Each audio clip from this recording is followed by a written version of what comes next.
తెలుగు రాష్ట్రాల్లో పలుచోట్ల భారీ వర్షాలు కురుస్తుంటే మరికొన్ని ప్రాంతాల్లో వడగండ్ల వానలు పడుతున్నాయి. నగరవాసులు కూల్ వెదర్ ని ఎంజాయ్ చేస్తుంటే పల్లెల్లో రైతులు మాత్రం లబోదిబోమంటున్నారు. పలు జిల్లాల్లో కురిసిన అకాల వర్షం అన్నదాతలను ఆగమాగం చేస్తోంది.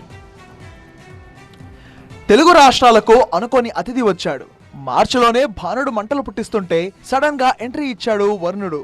అత్యధిక ఉష్ణోగ్రతలు నమోదవుతున్న వేళ వర్షాలతో చల్లగా పలకరించాడు. ఫలితంగా తెలుగు రాష్ట్రాల్లో వర్షాలు కురుస్తున్నాయి. ద్రోణి ప్రభావంతో శుక్రవారమే మొదలైన వానలు మరో 2 రోజులు ఉంటాయంటోంది వాతావరణ శాఖ. హైదరాబాద్ లో పలు ప్రాంతాల్లో భారీ వర్షం కురిసింది. మియాపూర్, మదీనాగూడ, చందనగర్, కుకట్పల్లి, హైదర్ నగర్, బంజారాహిల్స్, జూబ్లీ హిల్స్, ఆల్విన్ కాలనీ, పంచాగుట్టలో వాన పడింది.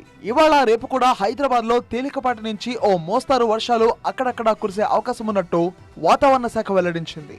ఈదురుగాలు, వడగళ్లతో కూడిన వర్షాలు కూడా పడొచ్చని తెలిపింది. అకాల వర్షాలతో ఇటు అన్నదాతల్లో ఆందోళన నెలకొంది. మెదక్ జిల్లాలో గాలివానకు మామిడి తోటలు దెబ్బతిన్నాయి. నిజామాబాద్ జిల్లాలోని దర్పల్లి, ఇందల్వాయి మండలాల్లో కురిసిన వర్షానికి వరి ధాన్యం నేలరాలింది. ఇటు జగిత్యాలలో మామిడికాయలు రాలిపోయాయి. కరీంనగర్ జిల్లాలో వాణిజ్య పంటలు దెబ్బతిన్నాయి. పలు చోట్ల వ్యవసాయ మార్కెట్లో నిలువ చేసిన మొక్కజొన్న పంట వర్షానికి కొట్టుకుపోయింది. ఇటు ఏపీలోనూ అక్కడక్కడ వర్షాలు పడుతున్నాయి. శ్రీకాకుళం, విజయనగరం, పార్వతీపురం, మన్యం జిల్లాల్లో భారీ వర్షాలు కురిసే అవకాశం ఉందంటోంది వాతావరణ శాఖ.